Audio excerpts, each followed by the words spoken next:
Hi friends, Aira's രുചിക്കൂട്ടിലേക്ക് സ്വാഗതം. ഞാനിന്ന് ഉണ്ടാക്കാൻ പോകുന്നത് മുട്ട നിറച്ചതാണ്. അതിനായിട്ട് 4 കോഴിമുട്ട എടുത്തിട്ടുണ്ട്. നന്നായി ഒന്ന് പുഴുങ്ങിയെടുക്കാം. ഇനി ഇതിലേക്ക് വേണ്ടത് ഒരു ചെറിയ സവാള എടുത്തിട്ടുണ്ട്, അതുപോലെ ഒരു ചെറിയ തക്കാളി ഞാൻ എടുത്തിട്ടുണ്ട്. ഇതിങ്ങനെ ചെറുതായിട്ട് അരിഞ്ഞതാണ്. ഇത് ചീനച്ചട്ടിയിലേക്ക് വെളിച്ചെണ്ണ ഒഴിച്ചിട്ട് നമുക്കിതിലേക്ക് ഇതൊന്ന് സവാള ഇട്ടിട്ടൊന്ന് വഴറ്റിയെടുക്കാം. സാധാരണ ചിക്കനോ കറിയും ഒക്കെ ഉണ്ടാക്കുമ്പോൾ നന്നായി വഴന്നു വരുന്ന പോലെ ഒന്നും ആവണ്ട, ഒരു മീഡിയം ലെവലിലൊന്ന് വഴന്നാൽ മതി. ഇപ്പോൾ ഈ ലെവലിലാണ്. ഇനി നമുക്കിതിലേക്ക് തക്കാളി ആഡ് ചെയ്ത് കൊടുക്കാം.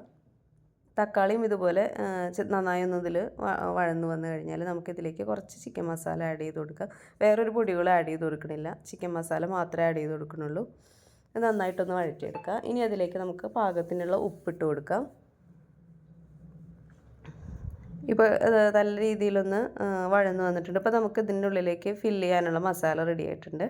ഇനി നമുക്ക് കോഴിമുട്ട ഞാൻ നന്നായി പുഴുങ്ങിയെടുത്തിട്ടുണ്ട്. ഇനിയിപ്പോൾ നമുക്കിതിൽ ഈ അറ്റം മുതൽ ഒരു മീഡിയം അതിൻ്റെ പകുതി വരെ ഈ ഒരു ഭാഗം വരെ നമുക്കിതൊന്ന് കട്ട് ചെയ്തെടുക്കണം. ഫുള്ളായിട്ട് കട്ട് ചെയ്യരുത്. കണ്ടില്ലേ, ഇങ്ങനെയാണ് കട്ട് ചെയ്യേണ്ടത്. ഇത് മുഴുവനായിട്ട് കട്ട് ചെയ്യരുത്. ഈ ഒരു പകുതി ഭാഗം വരെ ഒന്ന് കട്ട് ചെയ്തിട്ട് ഞാൻ വെച്ചിട്ടുണ്ട്. ഇത് നമുക്കിതിലേക്ക് ഫില്ല് ചെയ്യാം. അതിന് ഇതിൻ്റെ ഈ ഗ്യാപ്പിലേക്കാണ് നമ്മൾ ഫില്ല് ചെയ്യാൻ പോകുന്നത്. അപ്പോൾ അത് ഒരുപാട് ഇങ്ങനെ വിടർത്തരുത് കേട്ടോ, കാരണം അത് പെട്ടെന്ന് കോഴിമുട്ട രണ്ടെണ്ണമായും പോവും, സെൻറ്റർ മൊത്തം കീറിപ്പോവും. ഇനി നമുക്കിതിലേക്ക് ആ ഫില്ലിങ് വെച്ച് കൊടുക്കാം.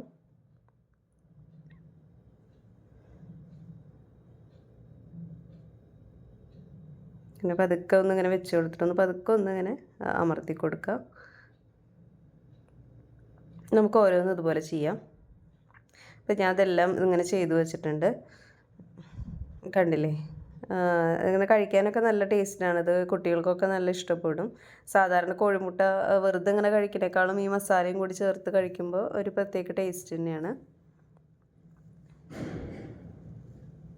ഇത് നമുക്കിതിൻ്റെ മുകളിലേക്ക് കുരുമുളക് പൊടി ഇട്ട് കൊടുക്കാം കുറച്ച്. വളരെ ഈസി ആയിട്ട് ഉണ്ടാക്കാൻ പറ്റുന്നൊരു റെസിപ്പിയാണ്, മുട്ട നിറച്ചതാണ്. ഇതെല്ലാവരും ട്രൈ ചെയ്ത് നോക്കുക. വീഡിയോ ഇഷ്ടപ്പെടുകയാണെങ്കിൽ ലൈക്ക് ചെയ്യുക, ഷെയർ ചെയ്യുക, സബ്സ്ക്രൈബ് ചെയ്യാൻ മറക്കരുത്. അടുത്ത വീഡിയോ ആയിട്ട് ഇനിയും വരാം. അതുവരെ താങ്ക് യു.